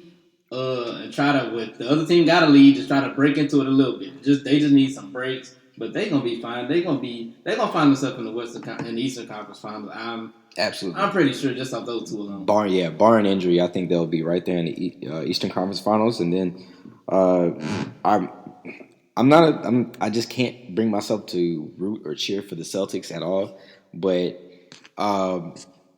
we all know Jason Tatum breaks boys off with buckets. I think the piece is Jaylen Brown, though. I think Jaylen Brown is the actual one that determines where and how far the C's go. Because he has, going back to IQ, like he makes a lot of those, he really sees them before things happen, especially on defense. Right. He really sees it on defense. And I think Jaylen Brown is the piece. And quiet as kept. Do you think Brad Stevens is a good coach? Or does he just have a lot of talent? Wow. We'll come back to it. No. We'll circle back. Okay. Because I just have to think of. I just have to re-jog my memory from those Isaiah Thomas days. But yeah, we can come back to it. Yeah, we'll circle back to that. But his out of bounds plays are really good. Yeah, because I want to talk about the Celtics now that we I want to talk about them. Yeah, they're very interesting. Yeah, the C's Because I got some Jason Tatum hot takes. Well, I have a Jason Tatum. Let him fly. So I think Jason Tatum can't be the number one option on a championship team. I think so too. I don't know if he's that good enough, especially not right now. I think there are just too many players that are better than him. Yeah. First of all, at his position, that I don't think if he went up with him head to head with the team he got, I don't think he could be the alpha to overcome that other team. Like if he got to play against Brooklyn, he can't be. I don't have faith in him being the best player on the court. Because for them to win, he has to be better than Kevin Durant. He's not going to be better than Kevin Durant. Not happening. Now, did they beat? They beat Milwaukee last year. No, they lost to Miami. Yeah, the Celtics, the C's lost to Miami, and the Bucks lost to Toronto. Or did the Bucks? No. The Bucks lost to Miami again. Miami. Yeah, the Bucks lost to Miami first, And then the Celtics lost to Miami. Yeah, then the Celtics lost to Miami because the Celtics beat the Raptors. The Eastern Conference Finals was the Celtics and the Heat. Yeah, right. So I don't think if he plays against Giannis, I think if he plays against Giannis, he could probably be the best player on the court. I think so. If Giannis, if his weaknesses show, but I don't think against a Kevin Durant, I don't think he could be the best player. If they get to the finals against a LeBron, he can't be the best player. If he goes into Kawhi, can he be better than Kawhi can he outplay Kawhi in the 7-game series? I don't think he's that good enough just yet. He got now his skills amazing. Yeah. I don't think they've just been honed enough yet. He got to still go through he's still young. Not the right coach. Don't do Brad like that. Brad said, I got to the conference finals once. Or was it twice? Man, he said, I got to the conference finals with Terry Rozier starting as my point guard. He said, come on now. Scary Terry. Scary Terry. And didn't he get that? He almost got that with Isaiah Thomas, and Jay Crowder starting. Yeah. Come on now. So I said he's a good coach. He's a good coach, but he's a good coach. I ain't gonna do Brad like that. I think his team's talent just isn't as good as some people think it is, and their roster just isn't as well put together as people think it is. It's like this year is better because oh my god, my most hated player in the NBA, Brad Wanamaker, is finally off the roster, and I know they're super excited because every time he got in the game, the other team either expanded the lead or they took the lead because Wanamaker was that trash as a point guard. He's in that bottom 5 point guard, probably the worst one in the league. He's worse than Patrick Beverley. I'm gonna throw it out there. Brad Wanamaker, you the worst point guard in the league. I saw you on Golden State shooting threes the other day. Trash. All of them. He's on Golden State bench now. You see how they doing? They lost by 70 points. They can outscore by 70 points. They got blues. So they got rid of him.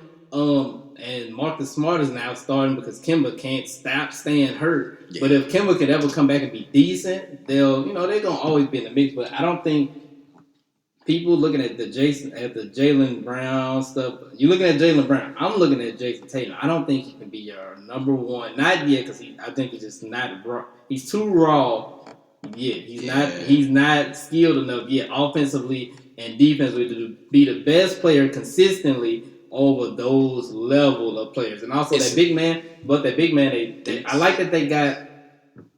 I saw them play a weird lineup. They started Tice and Tristan Thompson. I'm like, that's so. To me, I'm never doing it. Either I'm starting one or the other, and I'm definitely starting Tristan Thompson. I'm starting Tristan. I love Tristan. He can guard them. He can guard the bigs. He can guard the pick and roll. Love it. Yep. Offensive rebound king. Yep. I'm starting him. That's another thing they need to do too. They need to find a real power forward. They haven't had one since Kevin Garnett left. Yeah. They got Jason Tatum playing the 3 now. Last year he was playing the 4. They got him playing the 3 now, but they don't have no real 4. It's Tice. Tice is not a starting NBA player. He's not. He's definitely not. He's supposed to be a 10th, their 9th. He's supposed to be a 9th or 10th man. He's definitely supposed to be a big man coming off the bench. He's not supposed to be starting for nobody. So they need to fix that, but I don't like Boston. I don't think they win just because Jason Tatum, I personally don't feel like can be the best player for a 7-game series. JT definitely has another level that he can tap into, and I feel like he got it.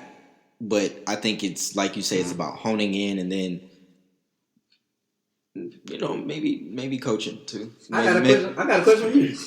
Swap him and Brandon Ingram. Are they the same team? Is Boston the same team? Or are they better? Are they the same? Are they worse? Are they the same? Or are they better? If you swap him and Brandon Ingram. Boston as a team, if you swap them two,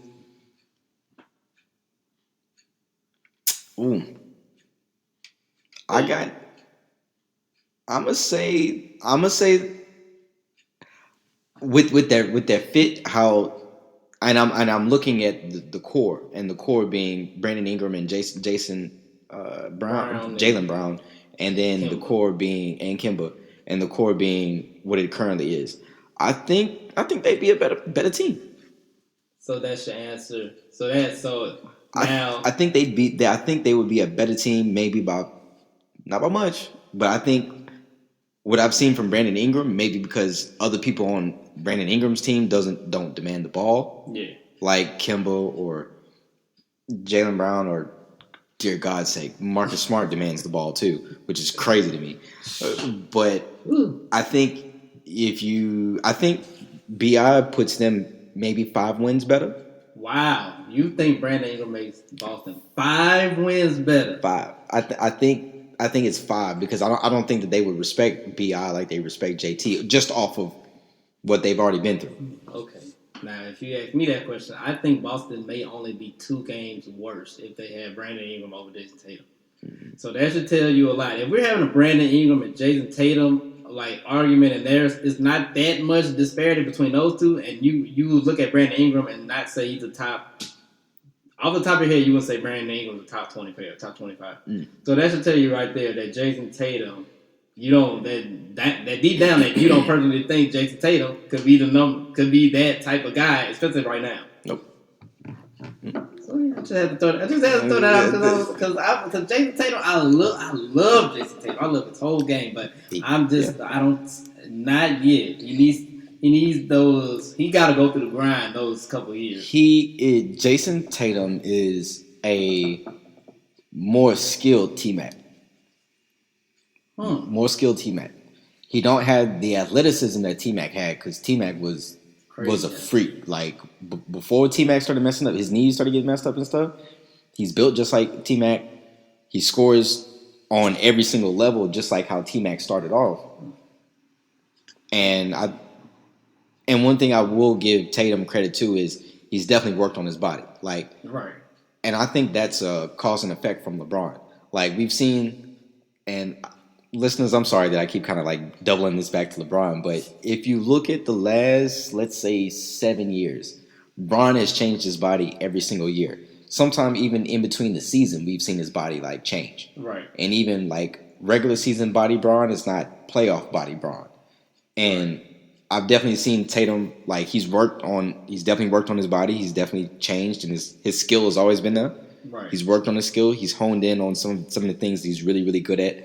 But I think that's just where it really stops, though. I mean, I don't think JT is like that dude. And if CC, I know you're listening, and like CC is gonna like kill me for that. Like she's gonna call me whenever she hears this, and she's gonna like blast me for this. But CC, it's all good. You know it's love. But, when my cousin hears this, he lives in Boston, big Boston fan. When he hears this, he's gonna have his heart broken. But he'll be all right. Yeah, he'll be all right. Tatum, I honestly feel like he's one of those guys that if he wins one and is the best player on a championship team, I'm not gonna be surprised because I see the talent, I see it in him. Yeah. Just not now. But how you said that, man? That team, please, man. So you got me thinking like, was Tracy McGrady? Was he? How he was talented, but how was he? Was never one of those guys that could have been your 1A because he couldn't get out the first round with nobody he had. Oh, with due respect, T-Mac's teammates was like, what was the dude? He had a couple white dudes. I'm not okay. I'm talking about the Rockets. The Rockets teammate. Yeah. I don't Orlando Magic teammate. I'll give him all that. Yeah. I would. Was it Pat Garrity? Pat Garrity and Kelvin. Think about Pat Garrity, Kelvin Cato, Scott Pollard, Kelvin Cato, Daryl Armstrong. The young Hito Turk. Young Hito Turkle? He had another white dude that was out there shooting them threes. Man, oh my God. That's gonna like haunt me. I'm not gonna remember. Hold on. Cause I'm picturing it right now. I'm thinking about all the old 2K and live games. Let's see here. Yeah. Let's see here. I definitely give T-Mac a pass from Orlando because Grant Hill was hurt and that was supposed to be his help. But I don't give him a pass from the Rockets, especially that year. One year they was up, I think 3-2 on somebody and lost in the first round, and he had Yao. So I don't give him a pass. So I was never that high of a T-Mac guy. Pat Garrity. Bro, yeah, that's crazy. It's another white guy. And he had Drew Gooden as a teammate. That should tell you everything you need to know. God. That should tell you everything you need to know about. He's in my top 10 most I hated player. Drew Gooden's in my top 10. And so just to kind of like pivot away from the C's there, and it's not really much to really cover in the East. Well, we can say welcome to the Eastern Conference, Russell Westbrook. The Rough start. yeah, 0-3. yeah, it's Last tough. place in the East right now. No, actually, Yeah, they're last. I look we lost. They're last. They wouldn't even put it in alphabetical order. That's crazy. But yeah. So like the Wiz, with Bill, I love Brad Bill, but I think he should gotten up out of there and been. He should either be in a Magic uniform by now, or he should be in a Heat uniform by now. But that's just me. Um, I don't know much of the Wizards roster to really even kind of give you any kind of like breakdown. I'll be honest. I mean, I know the roster. It's not. I Much. know the roster, but it's not nothing to sneeze at or nothing to like. Oh my God! Watch out for the Wizards. Right. They got like. I mean, besides after Westbrook, Bill. I mean, Bertans can make some threes. Thomas Bryant, he plays hard. I like his energy. What's the guy Rui from Gonzaga? Hacha, whatever his last name is. He's talented. The guy Troy Brown off the bench, he plays some good members. Other than that, yeah, right. Yeah, so they're gonna be fighting for the bottom. Pretty much the teams that we're just gonna skip over. I'll be honest with y'all. We're gonna skip over Detroit. We're gonna skip over Washington. We're gonna skip over the Bulls. I know we're not skipping over the Knicks. That's 1 and 2. Yeah, skipping over the 1 and 2 Knicks. I don't. Hey, listen. If you want to get your shit off on the Knicks, go ahead. Go ahead. Like the Cavs too. I mean, I'm surprised. I don't see much from the Cavs, but they are 3-0. And Sexton had, I think, he either had like 30 or 40 the other night. So I'm about to say we can have a small Cavs discussion because if you look at them on paper and talent, when you put the talent together, very underrated. Because Garland, he's on my fantasy team, giving work. I don't even know him. I ain't never seen this. I saw this dude play one game ever. But he's giving work this year. They saying Sexton, obviously he's scoring a lot too. I think both of them probably averaging 20 right now. Yep. But people forgetting they got Drummond under the goal. That's an all-star center who's gonna give you 15 and 15 and 2-3 blocks a game. Yep. So you got a center. Kevin Love, I don't know if he's playing right now, but he had 9 minutes the other night against Philly. Okay. Yeah. They still got Kevin Love, so that's a guy who can score 15. He can give you 18 a game still, and 7, 8 rebounds probably. Can't believe Dante Exum is still in the league, but hey, that's what it is. Yeah, but JaVale McGee is on their roster. He's on the roster. Got a dunk in on SportsCenter. I saw the other day.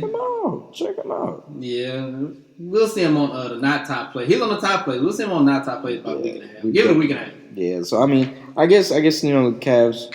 If they had a decent small forward, I would like them, but they don't have one. Yeah, more will unfold with the Cavs, so we'll be able to really see like where they are come, let's just say Valentine's Day, and who else? I mean, we can't not skip over the defending Eastern Conference champs in the Heat. They right back at it. They're one of those teams, and you often hear people say this about football, right? They're better than what their record is going to show. And I think that the bubble was a good example of their team. Do I believe in Tyler Hero as a perennial all-star down the stretch? No. Do I believe in Duncan Robinson as a perennial all-star down the stretch? No. Do they need another piece? Yes. But hey, y'all just heard me say Bradley Beal to the Heat. So I see y'all can't see this, but Tevin is over here like disgruntled about the Heat. Go. What's up? What's up with the Heat? You don't believe in it? I don't believe in it. No. Last year they ran some good matchups. They played excellent defense, and they won their. I'll say that they won their game. Yeah, that's what they did. They won the game. I don't think they were more talented than a lot of people. They weren't a better team. They weren't a better team than a lot of people, but they ended up winning their game because they executed. That's one thing they done. The Heat do very well is execute on offense, especially they execute their plays well. But this year, I think the expectation of certain players on their team, aka Robinson, the number one guy that people are, I feel like, expecting way too much of is this guy by the name of Tyler Hero. I like his game, but he not about to be no 25 point per game score. Is he glorified JJ Redick?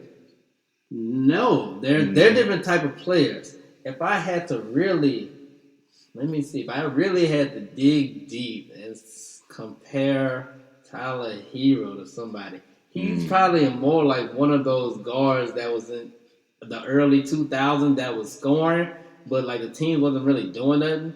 So if you look at it, he probably was more like his effect is kind of like how Steve Francis' effect was. Okay. Steve Francis was on, even though he made all-star teams, but he was like a big deal in Houston. But if you look at the stats, really, his percentage was always terrible from the three and from the two.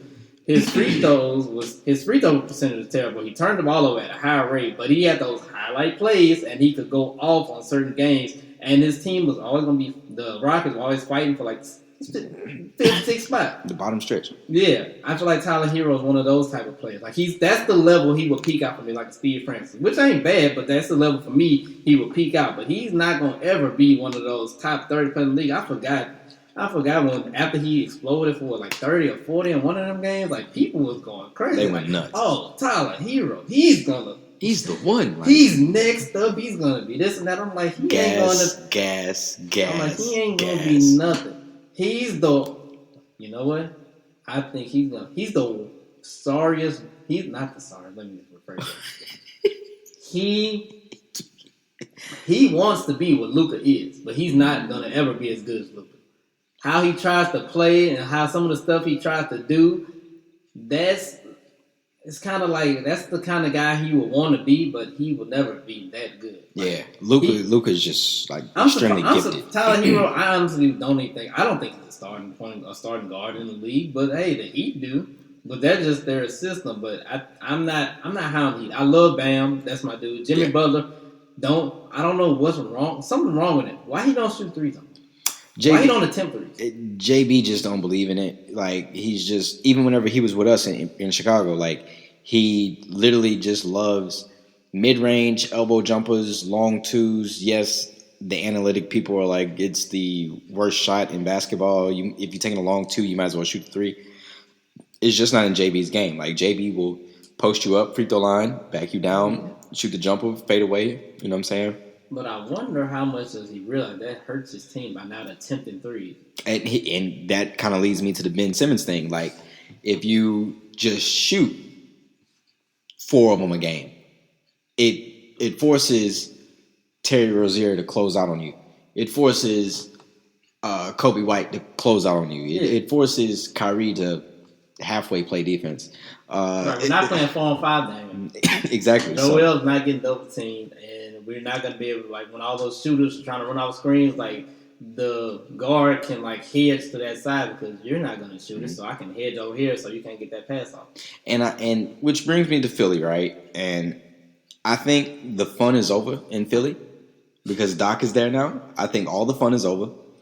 Granted, and let me kind of rephrase it a little bit.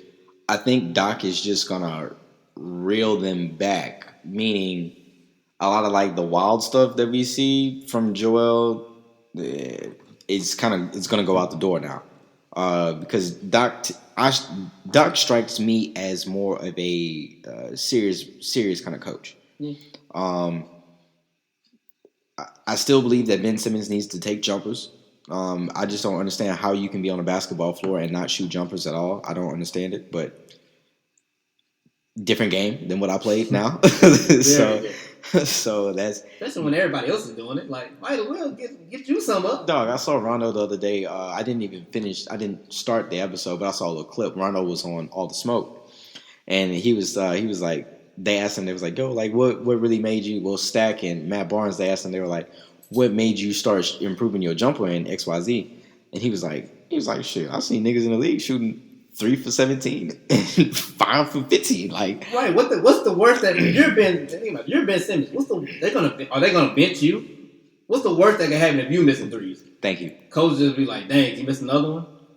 That's really gonna be it. Or your teammates might be like, dang, you missed another one, or look at you a little funny. But you're Ben Simmons. You can miss. And you can miss shots, and nobody cares. They're gonna cheer for the jumper. Right. Like they're gonna cheer for the jumper. And bro, like whenever we were in BR and we went through the full LSU hype train, the Ben Simmons hype train, the Leonard Fournette hype train, and what was the pitcher? It was like Alex. Well, we had the Bregman, the baseball player, the hitter, but we did have a hot pitcher. It was a pitcher that was cold, but anyway, somebody on LSU's campus. I really hope that y'all shot a documentary for that, because to have those three athletes come through campus at the same time, that's something that I hope somebody shot a documentary for. However, going back to Ben Simmons, Ben not shooting jumpers at LSU, and some of the things that went on at LSU. And he never corrected them there, which is something simple. Free throws. Yeah. You know what I'm saying? Like you can just shoot free throws and your game can you like you say, if you confident in a free throw jumper, you can see the game different from mid-range forward. Right. If you shoot, a couple steps outside of the block, like you say, you'll see the game different. Yeah. But all he sees is pass and flash, and a couple dunks, and he plays pretty good defense. He plays pretty good defense, not great, but he plays pretty good defense. That's what I be hearing. I'm like, they be saying Ben Simmons is a great defender. I don't know if I just don't watch Philly enough, or I don't watch him enough individually. But I'm like, I don't know what defense y'all be talking about. Is it just because he's bigger than the people he guards? And I think that's what it comes down to. Oh, okay. Because going back to your point, I've seen Jaylen Brown cook him. I've seen Jason Tatum cook him. I've seen Kawhi cook him. Like, you know what I'm saying? Like, I didn't see boys break Ben Simmons off like a few times. Yeah. You know what I'm saying? So it's just some things that Philly just got to improve on. And I think was last year the first time Embiid finished the season without getting hurt. I'm pretty sure he got hurt. And he got hurt. It was his least nick year. Okay. This was last year. I think this is the year he had like the stomach ache or something like that. Like, but it wasn't nothing like real major. Yeah. So I don't know. I mean, that's really just it with the East. Is when we're not gonna do a deep dive on Philly. Nah, I don't have much for Philly. You got anything for Philly? The only thing for Philly is Ben Simmons and Giannis kind of the same boat, but I do feel like Ben can play on I feel like he can play on the perimeter. He needs to be more like a LeBron type perimeter player, though. Whatever LeBron doing, that's what Ben Simmons just needs to try to do. Yeah. Just try to be LeBron. If he just tries to be LeBron, they'll win the championship. It's plain and simple like that. Whatever LeBron do, you just try to do that. I know LeBron wasn't a good shooter, but he would slash.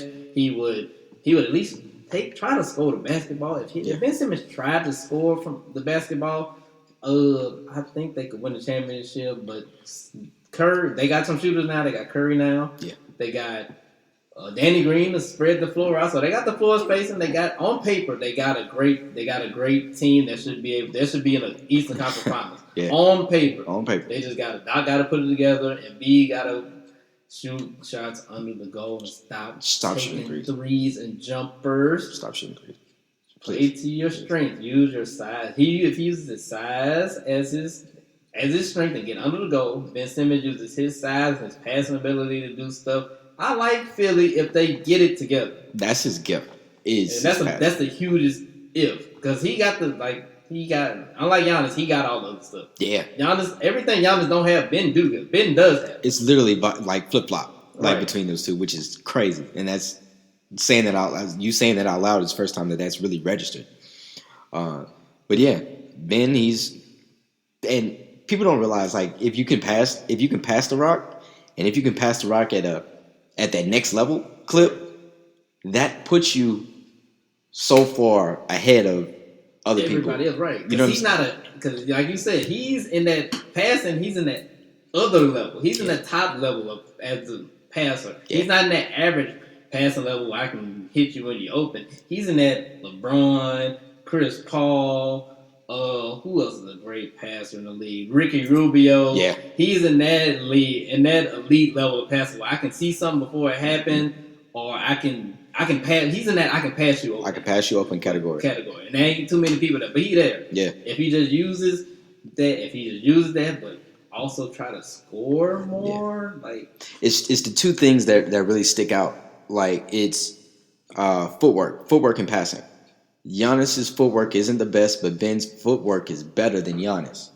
And Ben's passing is better than Giannis, where Giannis's passing isn't there where Ben Simmons is. So those may be the two biggest things. Yeah, and it's crazy. But Giannis is also more aggressive trying to score the basketball. Yeah. Ben doesn't try to. He don't really try to score. But if he flipped that switch, that's on.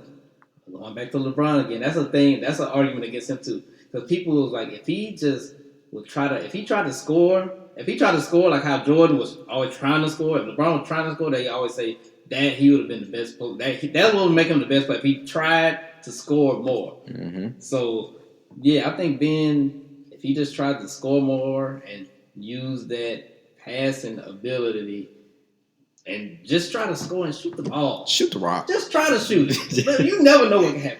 Just shoot the ball, just bro. Shoot it. Just make the defense play so y'all ain't playing 4-on-5 and it ain't clogged up in that paint. Facts. Well, yeah, man. So pretty much that really just concludes like the NBA recap for us. NFL is still unfolding. I'm glad to see not many COVID cases in the NBA. And hopefully, you know what I'm saying, we can finish this whole season out. We can get the All-Star break without any severe breakouts, unlike the Rockets almost had the severe case with a, massive outbreak due to Eric Gordon, not James Harden, which is crazy to me. But that's another. I was about to say something about E and put him on the spot, but I'm not gonna do that. But yeah, man. So that pretty much just concludes it. Tevin, you got anything going on? You know what I'm saying? You need let the people know where they can find you on socials. Oh man, find me at Mr. T on Twitter, and I believe that's my Instagram too. Mr. T, 2 eyes, and T is TEE. Follow me on there if you want to hear some sports stuff. I also make people laugh just a little bit, I feel like. So follow me on Twitter for the most part if you want to catch me. If you want to see me, go on Instagram. I got a couple pics up there, probably from a few years ago, but I'm upload one soon. Show y'all how sexy I done got these last, I think I took my last pic probably 2018. I'm going to show y'all how sexy I done got these last 2 years. So yeah, man, just follow me on there, man. I just appreciate you having me again. We always chop it up like this, off camera, or off mic. So it's good to just put it on wax, let the people know how we feel about this stuff, man. Can't wait to do it again, bro. Yeah, most of people don't know that though. Like even whenever it's like random thoughts will just go through my head about like hoop and stuff, I either call you or I shoot you a text. You know what I'm saying? And we'll fall off in the episode for 20, 30 minutes. Right. Like, you know what I'm saying? So this is like genuine like conversation. That's really what it is. But yeah, T, it's always good chopping it up with you, dog. And and I want to thank everybody for tuning in to this episode of the Perspective Podcast with my guest Tevin. And until next time, you guys, I want to remind y'all that the hat store is still open. Finessing since '93. You can grab hats, beanies, face masks. I got them all right now.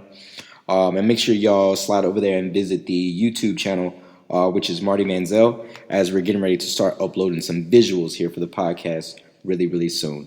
Thank y'all for tuning in to these podcasts, wherever you listen to, Spotify, Apple, SoundCloud, wherever you listen to them to. Share it with a friend.